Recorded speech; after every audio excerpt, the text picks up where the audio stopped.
Hello my dear students, welcome to Angan Public School online teaching classes. Today in this lecture we are going to continue our revision of question number 2, fill in the blanks. So let us see what is given fill in the blanks in our worksheet. Question number 1, the ratio of ₹2 and 2 months is dash. ये कह रहा है कि आपको ₹2 and 2 months का ratio find out करना है और क्या आएगा. Since ratio of ₹2 and 2 month का फाइंड आउट करने जाएंगे तो हम यहाँ पे रेशियो को नहीं फाइंड आउट कर पाएंगे. क्यों? क्योंकि यहाँ पे दोनों के यूनिट्स अलग हैं और अगर आपने यूनिट्स को सेम करने की कोशिश की तो भी यूनिट सेम नहीं होंगे. इसलिए आंसर है not defined. Two quantities A and B are in direct proportion. क्या कह रहा है? कह रहा है कि A एंड B जो है वो डायरेक्ट प्रपोर्शन में है. Then dash is a constant. तो क्या आएगा? Since A and B direct proportion में है तो हमारे पास डायरेक्ट प्रपोर्शन का फॉर्मूला क्या है? x1/y1. अगर आपका ये x1 है और ये y1 है तो A/B इज द कांस्टेंट. अब क्वेश्चन 3 में आपसे कहा है to quantities A and B अगर इनडायरेक्ट प्रपोर्शन है डैश इज द कांस्टेंट. तो उसका कांस्टेंट क्या होगा? Since it is indirect proportion का कंडीशन कैसा होता है? x1 into y1. ये आपका x1 और ये आपका y1. तो A into B is your answer. Question 4 में आपसे दिया है number 2, 10, 3 and 15 are in dash. ये कह रहा है कि यहाँ पे जो नंबर आपको दिया है 2, 10, 3 एंड 15 वो कैसे हैं. तो हमें उसे चेक करने हैं. यहाँ पे हमारे पास 4 नंबर्स हैं. 4 नंबर्स को चेक करने हैं तो हम क्या करेंगे? फर्स्ट नंबर को 4th नंबर के साथ मल्टीप्लाई करेंगे और सेकेंड नंबर को 3rd नंबर के साथ मल्टीप्लाई करेंगे. फर्स्ट नंबर को 4th नंबर के साथ मल्टीप्लाई करोगे तो 30 आएगा. सेकेंड नंबर को 3rd नंबर के साथ मल्टीप्लाई करेंगे तो भी 30 आएगा. सिंस ये दोनों इक्वल हैं तो हम ये कह सकेंगे कि ये 4 नंबर जो दिए हुए हैं वो प्रपोर्शन में है. अब क्वेश्चन 5 में आपसे कहा है कि find the value of x की वैल्यू आपको फाइंड आउट करनी है. इसके लिए आपको दिया है x+7 रेशियो x+4. 4 डॉट्स को हम कैसे रीड करते हैं? Yes, proportion. x+7 ratio x+4 proportion to 3:2. अब ये प्रपोर्शन का मतलब क्या होता है? प्रपोर्शन का मतलब होता है इक्वल. तो मैंने प्रपोर्शन की साइन को हटा के इक्वल की साइन ले ली. अब ये रेशियो को हम कैसे लिख सकते हैं? रेशियो को हम फ्रैक्शनल फॉर्म में लिख सकते हैं. इसलिए मैंने x+7 रेशियो x+4 को फ्रैक्शन फॉर्म में लिख दिया x+7 अपॉन x+4 और 3:2 को मैंने लिख दिया 3/2. Now since it is in the fractional form and उनके बीच में इक्वालिटी की साइन है तो हम यहाँ पे क्रॉस मल्टीप्लाई अप्लाई करेंगे. 3 को x+4 के साथ और 2 को x+7 के साथ. So 2 into x+7 is equal to 3 into x+4. मैंने यहाँ पे ब्रैकेट किस लिए लगाया था? क्योंकि आप लोग बिना ब्रैकेट के लिखोगे तो कैसे लिख दोगे? 2x+7 3x+4. ये रॉन्ग होगा. सिंस यहाँ पे हमारे पास 2 जो है वो आपको x के साथ मल्टीप्लाई करना है और 4 के साथ भी मल्टीप्लाई करना है. ओके, इसलिए ब्रैकेट में लगाया है. तो ब्रैकेट रिमूव करेंगे. 2 into x 2x, 2 into 7 14, 3 into x 3x, 3 into 4 12. x वाले वेरिएबल्स को एक तरफ, बिना x के वेरिएबल नंबर जो है वो एक तरफ. तो 2x minus 3x is equal to 12 minus 14. Plus minus minus 3x में से 2x माइनस करेंगे तो x बचेगा. 3 बड़ा है तो माइनस x. 14 में से 12 माइनस करेंगे तो 2 बचेगा. 14 बड़ा है इसलिए माइनस. तो माइनस माइनस कैंसिल हो जाएगा क्योंकि दोनों तरफ माइनस है तो वो दोनों तरफ प्लस हो जाएंगे. तो यहाँ पे आंसर आएगा x is equal to 2. Now see the question 6. Question 6 में आपसे कहा है कि आपको 6 पावर 2 इंटू 6 पावर -3 की वैल्यू को फाइंड आउट करना है। किसकी वैल्यू? 6 power 2 into 6 power -3। यहाँ पे दोनों के बेस सेम है, बेस के बीच में मल्टीप्लिकेशन की साइन है, तो हम a power m into a power n is equal to a power m plus n exponent law use करेंगे। तो 6 power 2 plus -3 plus minus minus हो जाएगा, तो 2 - 3। जब आप 3 में से 2 माइनस करें 1 आएगा, 3 बड़ा है तो -1।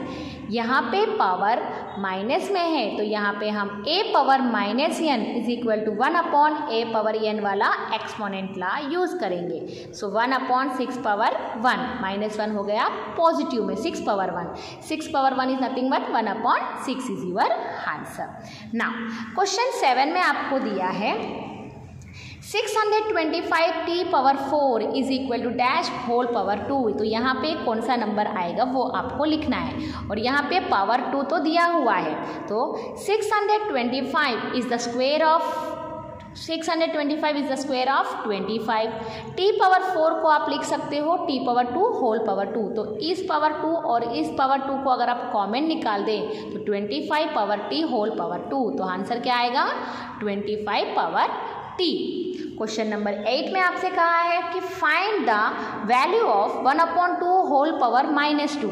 यहाँ पे ब्रैकेट के अंदर आपको फ्रैक्शनल फॉर्म है और ब्रैकेट के बाहर आपके पास नेगेटिव पावर है, तो मैंने आपको एक्सपोनेंट लॉ लिखवाया था कि a/b होल पावर -n होता है। अगर आपको पॉजिटिव पावर में चेंज करना है तो इस फ्रैक्शन को आपको रेसिप्रोकल कर देना है, तो b/a होल पावर n यानी कि 2/1 होल पावर n। 2 2 ज़ा 4, 1 1 ज़ा 1, तो आंसर इज 4। क्वेश्चन 9 में आपसे कहा है कि आपको 0.000021 को स्टैंडर्ड फॉर्म में लिखना है। ओके, जब आपको स्टैंडर्ड फॉर्म में लिखना होता है तो आपको क्या करना है? पॉइंट को रिमूव करना है। तो 21 अपॉन कितने ज़ीरो आएंगे? 1 2 3 4 5 6 7 zeros। सिंस न्यूमरेटर में हमारे पास 2 नंबर हैं तो 2 नंबर के बीच में हमें 1 नंबर के बाद पॉइंट लगानी होती है, तो नीचे से हम एक ज़ीरो को यूज़ करके ऊपर पॉइंट लगा लेंगे। तो अब नीचे कितने ज़ीरो बचेंगे? 6। तो उसे हम लिख सकेंगे 10 power 6 which is equal to 2.1 into 10 power -6, क्योंकि 1/a power n is equal to a power -n। Okay, अब क्वेश्चन 10 में आपसे दिया है रेसिप्रोकल। किसका रेसिप्रोकल? -7/2 का रेसिप्रोकल चाहिए।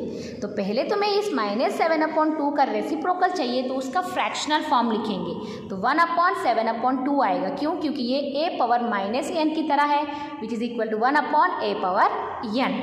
तो 1/7 स्क्वायर हो जाएगा 49। 1/49 इज इक्वल टू, ये आपका आंसर नहीं है, आपका आंसर क्या आएगा? इसका रेसिप्रोकल करना है, तो 41/1 which is equal to 49।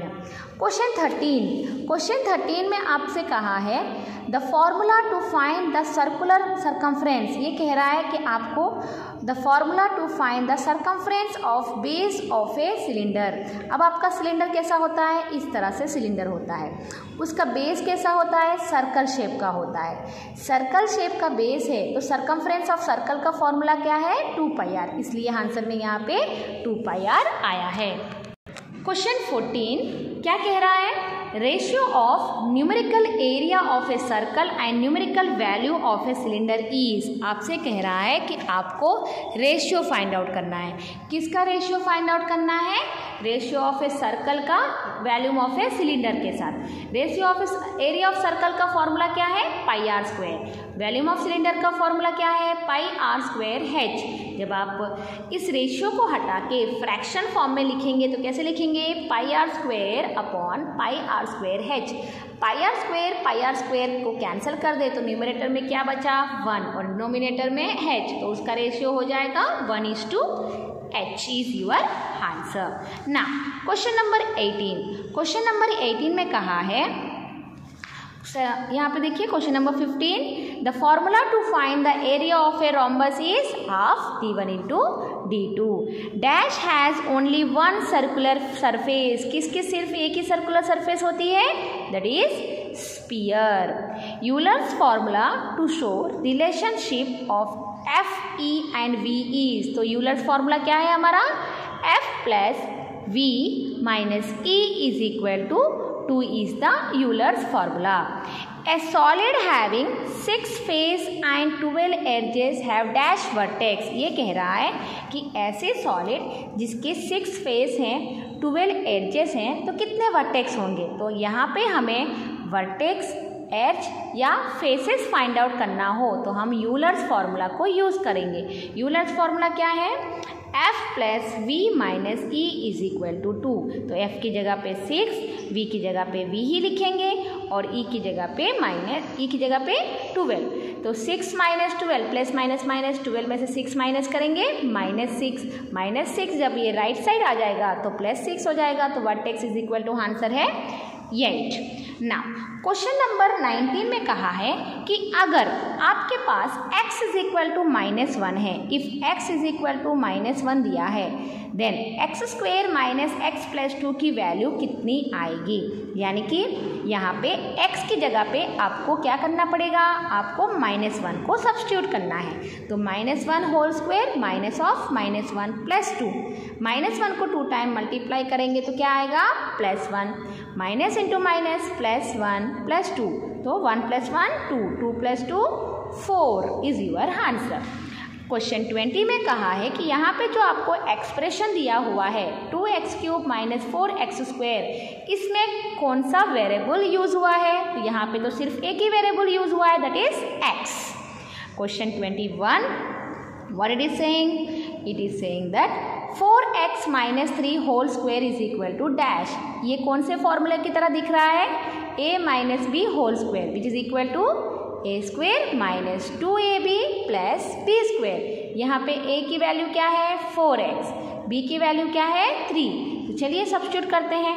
a² यानी कि 4x² minus 2a 4xb 3 plus b 3². 4x को 2 बार मल्टीप्लाई करेंगे. 4 4 = 16 x इंटू x² और यहाँ पे 2 4 = 8, 8 3 = 24x माइनस 24x. 3 को 2 टाइम्स मल्टीप्लाई करेंगे तो 9 आएगा. क्वेश्चन नंबर 22 देखिए क्या दिया है. The number of terms in the expression 2x plus 3y is dash. यहाँ पे कितने टर्म्स यूज हुए हैं? 1 2 टर्म्स यूज हुए हैं. तो ये है आज का लेक्चर. नेक्स्ट लेक्चर में हम क्वेश्चन नंबर 3 से कंटिन्यू करेंगे.